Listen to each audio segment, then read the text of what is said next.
welcome to the Imus program, Walid Phares. Good morning, Mr. Phares. How are you? Good morning. I apologize for not being able to pronounce your name properly. No worries. You did it well. It's like Ferris wheel. Oh, okay. So how are you? Good, good. Thank you for having me today. Oh, you're welcome. What do you do now?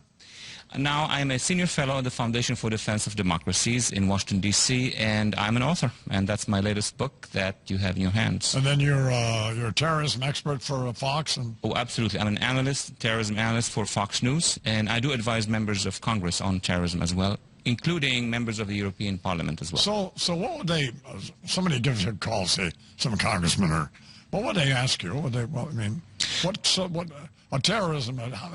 the advice? Well, basically, in my field, what they're interested in knowing is the future. Are we going to see more of it? Are we going to see Pakistan becoming more radical? Are we going to see the jihadists in Somalia and in Yemen becoming more expanded? Are we going to see more of the homegrown jihadists in America? Okay, hang on. So now you asked me, I don't know anything about it. You asked me, say, Don, are we going to see more terrorism? You asked me. Are we going to see more terrorism? Yes, we are. And are we going to see more homegrown terrorism? Yes, we are. So I don't know anything about it, and I know that. They can call me. Do they have to pay you?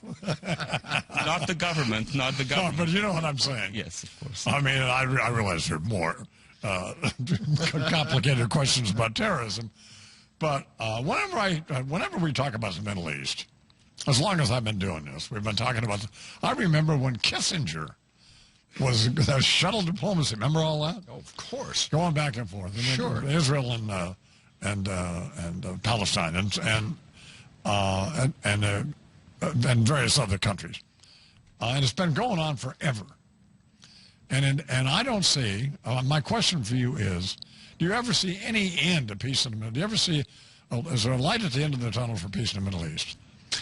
There are little spots in the Middle East where I can see cracks, where I can see that in the next 5 to 7 years maximum, we're going to see significant changes. Remember, you and I remember the Cold War. Nobody knew that the Soviet Union will collapse. We thought it's going to be there for 100 years, and suddenly in the end of the 80s, it all collapsed, the Berlin Wall. What I see now is, in Iran, for example, last year we had a huge demonstration, 1.5 million people in the streets of Tehran, never seen before. Right. 5 years before in Beirut, 1 million people in the streets of Beirut. These people are civil society who have enough of terrorism, of jihadism, and of everything that is bothering to us. We need to partner with them. Unfortunately, over the past many years, we have ignored them. We should talk to them the same way we spoke with Lech Walesa or his union in Poland or Václav Havel. That's what I'm trying to promote as ideas. Well, I guess I didn't ask the question very well. Do Jews and Palestinians ever reach some sort of accord where they get along and stop fighting? I think that as long as there is an organization which is Hamas, terrorist organization, which is funded by Iran, supported by Hezbollah, I don't think any peace process is going to win. I mean, very clearly, we could send envoy after envoy, this administration and the next one, as long as there is a Hamas supported by Iran. So the real problem is really in Tehran and in Damascus. And then they're bitching about the Jews building the settlements, right? So they're both sides are. It's not just one side's fault, is it, or is it? Well, there is the two sides of the conflict. That is Israel, and of course the Palestinians are upset with the settlement. Yeah. And there's the Palestinians who are talking about bringing back all the refugees from 1948. That is a conflict. But I'm talking about a third party, which every time Israelis of all governments and Palestinians of all walks of life would come together, they throw a suicide bomber or a car. No. So first we're going to solve the terrorist issue, and then we come back for negotiations. And my point is, how does I don't see how that ever gets done? There's always some crazy bastard who wants to blow himself up and a bunch of other people, and is willing to do that. So. Well, he's not born like that.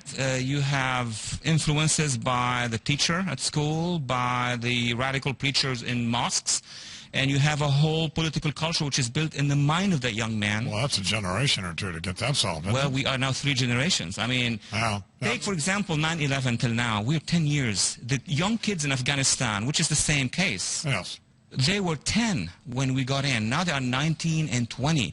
Had we worked well with civil society, with mothers, women, and teachers, we could have had different direction. Well, that's a good point. We're talking with Dr. Walid Phares. His new book is called The Coming Revolution, struggle for freedom in the Middle East, which is just, if even I can figure out, it's just ongoing. So tell me about your book a little bit. Well, I'm trying to make the case that while we know that there are jihadists and radicals across the board, and they are growing, that's no doubt about it, there is another struggle happening which reminds us of Eastern and Central Europe, whereby we can see young men, young women, artists, cab drivers, people from civil society rising. It's going to take them time because they don't have the microphone.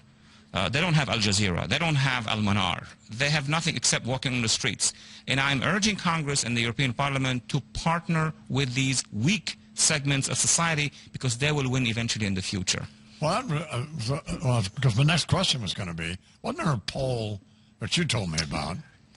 Yes, there was a Pew Research poll that you're familiar with. Yesterday, of course. That had some interesting results, I thought. So tell me huge numbers of people in the region do support Al-Qaeda, 48% or so. That significant numbers support Hezbollah. But two things to take into consideration.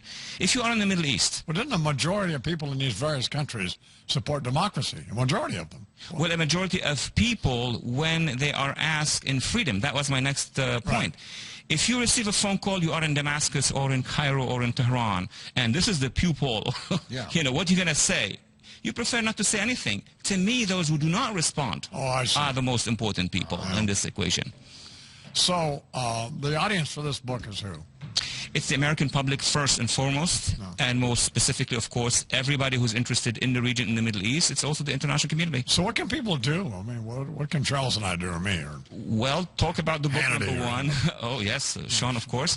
Talk about the book, and most importantly, have citizens contacting their lawmakers and asking for partnership with women's movement, students' movement in the Middle East. That should be our policy. I have a riddle here for you. O'Reilly and Hannity are drowning, and Beck has a life preserver, and he can only save one. Who does he say? Oh, that is so difficult. That is, I want to go on both shows, so please don't put me in this trial. Dr. Walid Phares, his new book is called The Coming Revolution, Struggle for Freedom in the Middle East. Good luck. Thanks for being patient with my clumsy questions. And my mispronouncing your name, I apologize. So no, you did it very well. Thank you so much.